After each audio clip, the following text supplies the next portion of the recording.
Hello friends, তোমরা সবাই কেমন আছো? আশা করি সবাই খুব ভালো আছো। আমিও খুব ভালো আছি। আর আজকে হচ্ছে শুক্রবার 23 তারিখ। আর আজকে এখন থেকেই ব্লগটা শুরু করছি। আর দেখো গাছের ফুলগুলো তুলে নিয়ে এসেছি। আর এইগুলো কি ফুল তোমরা জানিও কমেন্টে। আর এখন আমি পুজো দিয়ে নেব।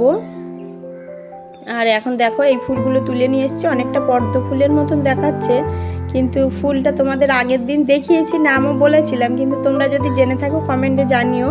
আর এখন পুজো দিয়ে নিয়েছি, এই যে দেখো। আর শুক্রবার আজকে একাদশীর দিন, ওই জন্য আমার শ্বশুরমশাই শাশুড়িমা বাড়িতে একাদশী করেছেন। আর এই যে দেখো একাদশীতে ঠাকুরের পুজোটা আমি সকাল সকাল দিয়ে নিলাম। আর নেওয়ার পরে ঠাকুরকে পেয়ারা আর আম দিয়ে ভোগ দিয়েছিলাম। আর এই যে দেখো পুজো দিয়ে নিয়েছি। পুজো দেওয়ার পরে রান্নাবান্না করব। আর ঘরের সকালের সব কাজকর্ম করে নিয়েছি। সকালের কাজকর্ম বলতে ঝাড়ু দেওয়া, বিছানার তোলা, এগুলো সব হয়ে গেছে। ঘরটর মুছে নিয়ে স্নান টান করে আমি এখন এই যে এগুলো সব করে নিয়েছি। আর আজকে বাড়িতে নিরামিষ রান্না করব, কেননা একাদশীর দিন। আর ওনারা খাবেন নিরামিষ, আমরাও সাথে নিরামিষ খাবো। আজকে বাড়িতে মাছ রান্নাই হবে না। আর এই যে দেখো পুজো দিয়ে দেওয়ার পরে কিছু কাজ ছিল করে নিলাম, তরকারি কাটছিলাম। আর এখন চলে এসেছি আমি প্রসাদটা তুলে নিতে। রান্নায় যাইনি এখনও, রান্নায় যাওয়ার আগে তুলে নিয়ে তারপরে অন্য কাজে যাবার।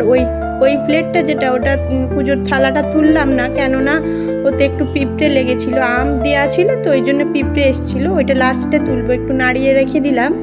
আর এখন ভোগটা তুলে নিয়েছি, সবাইকে দেব, দিয়ে তারপরে আমি রান্নায় চলে যাব। এই যে সবাইকে এখন ভোগটা তুলে নিয়েছি, সবাইকে দিয়ে দেবো।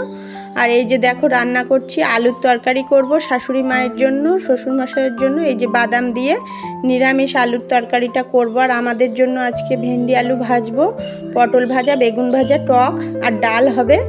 এই যে মুগ ডালটা সিদ্ধ বসিয়ে দিয়েছি, এই যে মুগ ডালটা সিদ্ধ বসিয়ে দিয়েছি। আর আলুটা ভেজে নিচ্ছি। আলুটা দিয়ে বাদাম দিয়ে আজকে একটু আলুর তরকারি করব। আর একটা আইটেম করব, একাদশীর দিন তো ওই জন্য। এই যে শ্বশুরমশাই, এই আমার রান্নাবান্না কমপ্লিট, এই যে সব। আর এইটা হচ্ছে আলুর তরকারিটা নিরামিষ, ওদের আমাদেরও নিরামিষ। আর এই যে দেখো মিষ্টি আলু, এইটা একটু সিদ্ধ করে নেবো, এইভাবে কেটে নিয়েছি, খোসাটা ছাড়িয়ে এইভাবে কেটে নিয়েছি। আর এই যে সিদ্ধ করে দেখো আমার রান্না কমপ্লিট পাশে রয়েছে।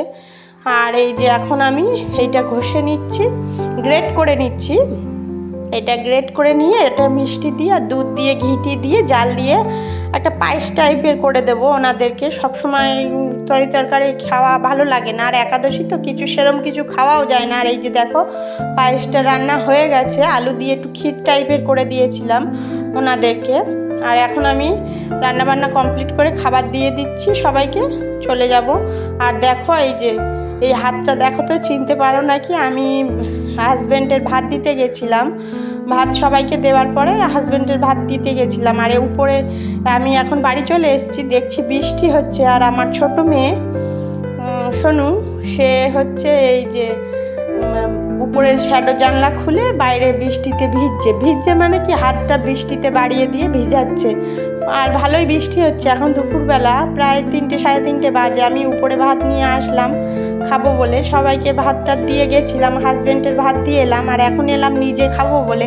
আর ও দেখো কি করছে, বৃষ্টিতে ভিজছে আর ওই যে বাইরে হাত দিয়ে রেখেছে। আর দেখো আমাদের সামনে জাম গাছে জাম হয়েছে, কালো হয়ে গেছে। আর এই যে দেখো বৃষ্টিতে ভিজছে আর এখানে বসে রয়েছে, বসে বসে নাচ করছে, মাথায় চুল লাগিয়েছে, এইভাবেই ও পড়ে বসে সময় কাটাচ্ছে, নাচছে এখানে।